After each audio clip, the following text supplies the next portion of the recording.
Friends, स्वागत है आप सभी का आपके अपने चैनल जिज्ञासा एजुकेशन में। आज के वीडियो में हम बात करेंगे meaning of measures of central tendency and its type, mean, median, mode. इन सभी को जानेंगे कि ये क्या है और कैसे कैलकुलेट करते हैं, इनके बारे में भी आज हम बात करेंगे। तो जुड़े रहिए हमारी वीडियो के साथ, वीडियो को पूरा देखिए। चैनल पर नए हैं तो सब्सक्राइब कर लीजिए और पसंद आने पर लाइक, कमेंट, शेयर जरूर कर दीजिएगा। Meaning of measures of central tendency. A measure of central tendency, also referred to as measure of center or central location, is a summary measure that attempts to describe a whole set of data with a single value that represents the middle of its distribution. Means कि measures of central tendencies के बारे में जो हम बात कर रहे हैं वो एक्चुअली मेजर ऑफ सेंटर भी बोले जाते हैं, जो कि सेंट्रल लोकेशन भी कहे जाते हैं। ये समरी मेजर्स होते हैं, मींस पूरे जो डेटा को समराइज करके हमें बताते हैं, that attempts to describe a whole set of data, जो कि ये कोशिश करते हैं कि वो पूरे सेट ऑफ डेटा को डिस्क्राइब कर सके विद अ सिंगल वैल्यू। एक सिंगल वैल्यू से डिस्क्राइब करने की कोशिश करते हैं कंप्लीट डेटा को, that represents the middle of this distribution. Means कि जो कि उसके पूरे जो डिस्ट्रीब्यूशन है उसके मिडल में या सेंटर में होता है। इट मीन्स सेंट्रल टेंडेंसीज, जिन्हें हम मेजर ऑफ सेंटर या फिर सेंट्रल लोकेशन भी कहते हैं, वो ऐसे समरी मेजर्स होते हैं जो ये कोशिश करते हैं, जो अटेम्प्ट करते हैं कि वो पूरे सेट ऑफ डेटा को डिस्क्राइब कर सकें विद अ सिंगल वैल्यू, जो कि उस पूरे डिस्ट्रीब्यूशन के मिडिल को रिप्रेजेंट कर रही होती है। उम्मीद है मेजर ऑफ सेंट्रल टेंडेंसी आपको समझ आ गया है। चलिए बात करते हैं सबसे पहले मेजर ऑफ सेंट्रल टेंडेंसीज के बारे में, जिसमें से हमने चूज किया है मीन को। The mean is the sum of the value of each observation in a data set divided by the number of observations. Means कि मीन वैल्यू जो होती है वो किसी भी डेटा सेट की वो वैल्यू होती है जिसमें हम उसकी सभी ऑब्जर्वेशंस को, मींस ईच ऑब्जर्वेशन, उनको प्लस करते हैं यानी सम करते हैं और उसको डिवाइड कर देते हैं bye the number of observations. इसको आप एक एग्जांपल के थ्रू समझिए। 1 2 3 4 5 6 these are the numbers we have. अगर हमारे पास इस तरीके का डेटा है तब हमें इसका मीन वैल्यू कैसे फाइंड आउट करना है कि हम सभी को प्लस कर लेंगे। 6 5 4 3 2 1, इन सबको प्लस करके कितने नंबर्स हैं? 1 2 3 4 5 6 नंबर्स हैं। तो इससे कैलकुलेशन करके जो वैल्यू आएगी वही मीन होगी। Mean is also known as arithmetic average. Means कि इसी को हम अरिथमेटिक एवरेज भी कहते हैं। मीन्स कि आपको क्वेश्चन में कहीं पर बोलेंगे अरिथमेटिक मीन फाइंड आउट करिए, कहीं पर आपको बोलेंगे सिर्फ मीन फाइंड आउट करिए, कहीं पर आपको कहेंगे एवरेज फाइंड आउट करिए। तो it means they are talking about mean. Formula according to this definition जब हम बनाते हैं तो वो हमें मिलता है sum of observations, means जितनी भी observations एक डेटा सेट में हमारे पास हैं उन सभी का सम करना है, यानी कि प्लस करना है और उसको डिवाइड कर देना है नंबर ऑफ ऑब्जर्वेशन से। मीन्स कि कितने नंबर ऑफ ऑब्जर्वेशन उसमें है। चलिए अब इसका साइन के थ्रू देख लेते हैं। तो x बार को हम कहते हैं मीन, जिसको सम ऑफ ऑब्जर्वेशंस को हम कहते हैं सिग्मा x और नंबर ऑफ ऑब्जर्वेशंस को हम कहते हैं n। It means x bar is equal to sigma x divided by n। तो यहाँ पर आपको क्लियर हो गया होगा कि एवरेज में जो मीन है वो क्या है, उसका फॉर्मूला क्या है और उसे कैसे कैलकुलेट करना है। तो चलिए एक न्यूमेरिकल करते हैं। कैलकुलेशन के लिए मैंने यहाँ पे 11 लोगों की एज लिखी है ईयर्स में, जिसमें मुझे मीन वैल्यू फाइंड आउट करनी है, right.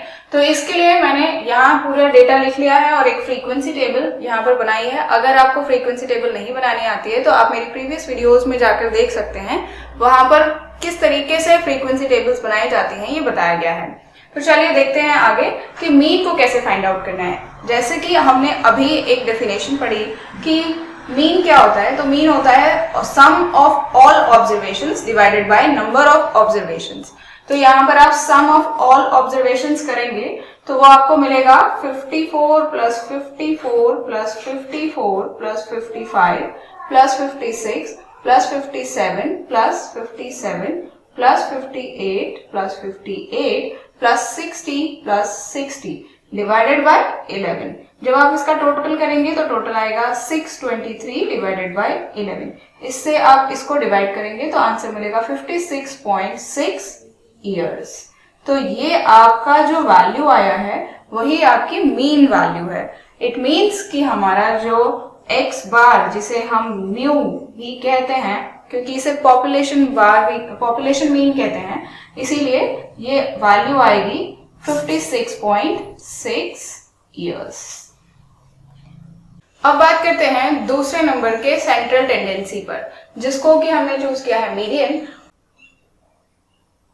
The median is the middle value of the series when data is arranged in ascending और descending order। मीन्स कि जो मीडियन है वो एक सीरीज का, मीन्स पूरे डेटा सेट का वो मिडिल वैल्यू है। मीन्स ये एक मिडिल वैल्यू है जबकि डेटा हमारा अरेंज होता है या तो असेंडिंग ऑर्डर में या फिर डिसेंडिंग ऑर्डर में। मीन्स कि अगर हमें अरेंज करके दिया है तो हमें ये पता लगाना है कि वो असेंडिंग ऑर्डर में है या डिसेंडिंग ऑर्डर में, और अगर हमें डेटा अरेंज करके नहीं मिला है तो हमें खुद अरेंज करना पड़ेगा या तो डिसेंडिंग ऑर्डर में या फिर असेंडिंग ऑर्डर में। चलिए इसे न्यूमेरिकली करने की कोशिश करते हैं। तो जैसे कि आप पहला एग्जाम्पल देख रहे हैं, यहाँ पे मैंने लिखा है ऑड। तो ये ऑड जो है वो एक्चुअली शो कर रहा है नंबर ऑफ ऑब्जर्वेशंस को। क्यों? क्योंकि आप यहाँ देखेंगे ये 1 2 3 4 5 6 7 8 9 10 11, क्योंकि यहाँ हमारे पास 11 ऑब्जर्वेशंस हैं। इसका मतलब नंबर ऑफ ऑब्जर्वेशंस जो है वो ऑड नंबर में है। तो जब हमारे पास ऑड नंबर में नंबर ऑफ ऑब्जर्वेशंस आएंगी तो इसके लिए बहुत आसान होता है मीडियन को फाइंड आउट करना। Just arrange them in ascending or descending order and then do this। 1 2 3 4 5 6 7 8 9 10 11 observations हैं। तब हमको एक बीच की वैल्यू फाइंड आउट करनी है, राइट? तो इसका मतलब ये है कि 1 इधर छोड़ दीजिए, 1 इधर छोड़ दीजिए, 2 इधर छोड़ दीजिए, 2 इधर छोड़ दीजिए, 3 इधर, 3 इधर, 4 इधर, 4 इधर, 5 इधर, 5 इधर। तो जो हमारी वैल्यू बीच में रह जाएगी वही एक्चुअली क्या है? मीडियन है। यही हमारा मीडियन है।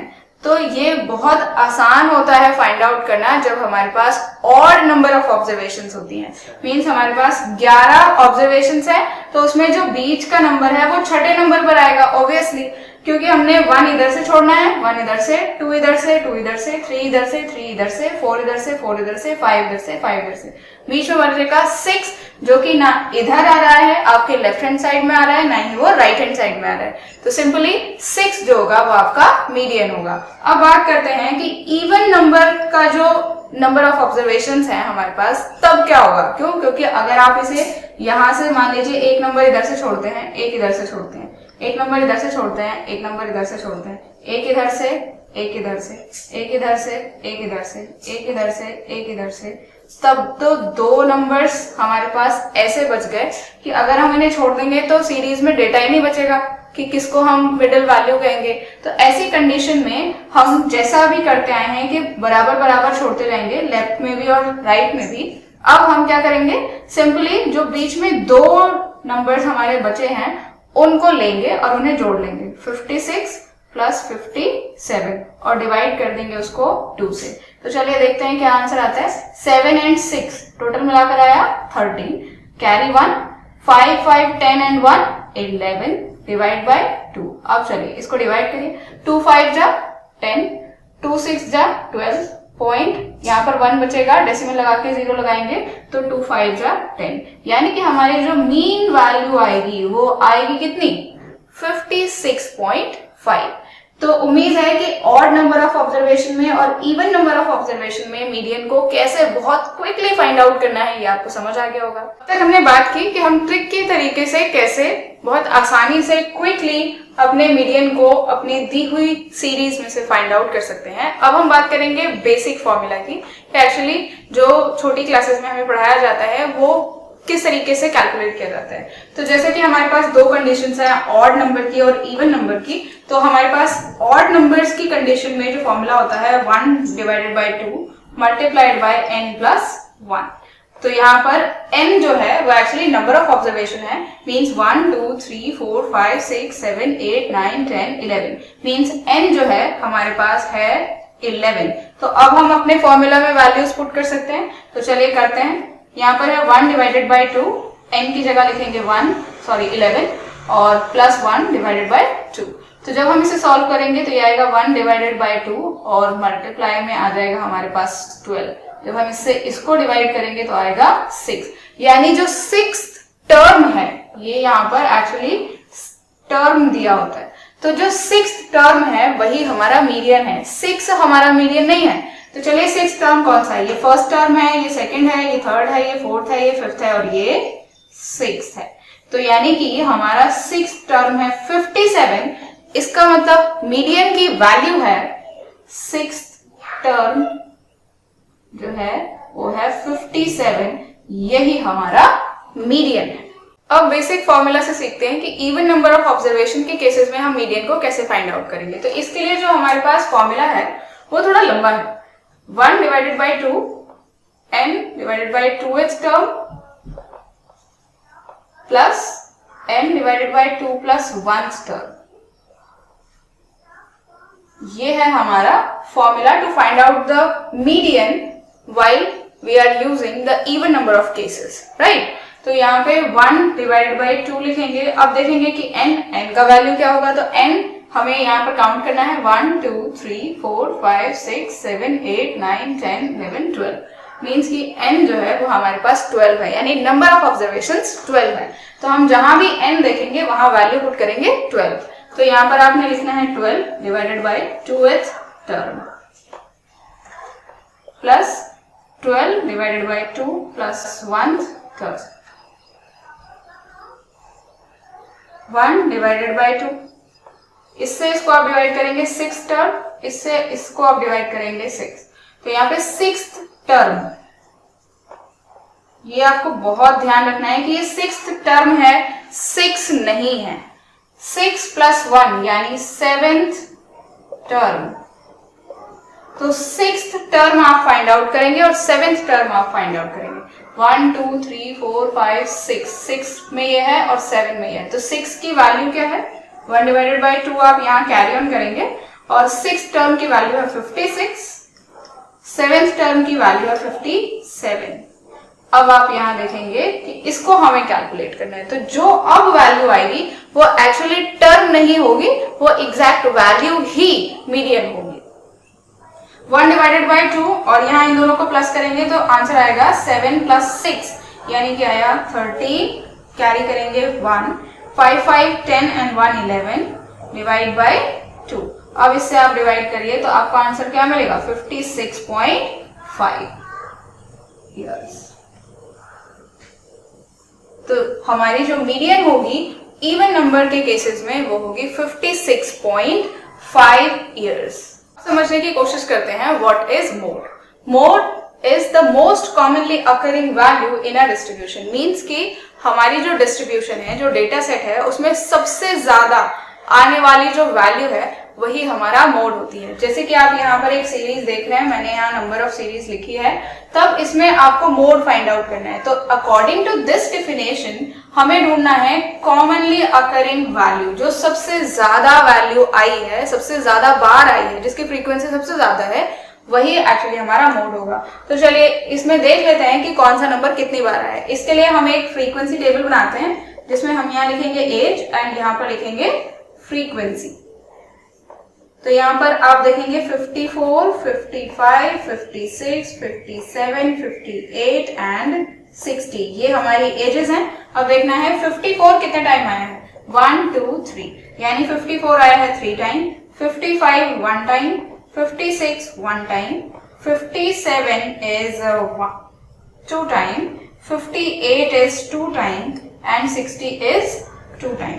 मीन्स कि ये 54 3 बार आया है, 55 एक बार, 56 एक बार, 57 जो है वो 2 बार आया है 58, 2 बार आया है 60, 2 बार आया है। तो इसमें आपको देखने में बहुत ही आसानी से पता चल जाएगा कि क्या आपका मोड होगा, क्योंकि सबसे ज्यादा बार आने वाली वैल्यू ही मोड होती है। तो देखिए यहाँ पे 54 सबसे ज्यादा बार आया है, जिसकी फ्रीक्वेंसी है 3, यानी 3 बार आया है। इसका मतलब हम बिना ज्यादा दिमाग लगाए ही कह सकते हैं कि 54 is the value of mode. ठीक है, तो उम्मीद है आपको समझ आ गया है कि मेजर ऑफ सेंट्रल टेंडेंसी क्या होता है, मीन क्या है, मीडियन क्या है और मोड क्या है, और कैसे इन्हें फाइंड आउट करना है। तो मिलेंगे नेक्स्ट वीडियो में, तब तक के लिए पढ़ते रहिए, बढ़ते रहिए, कोरोना से सेफ रहिए। Bye bye.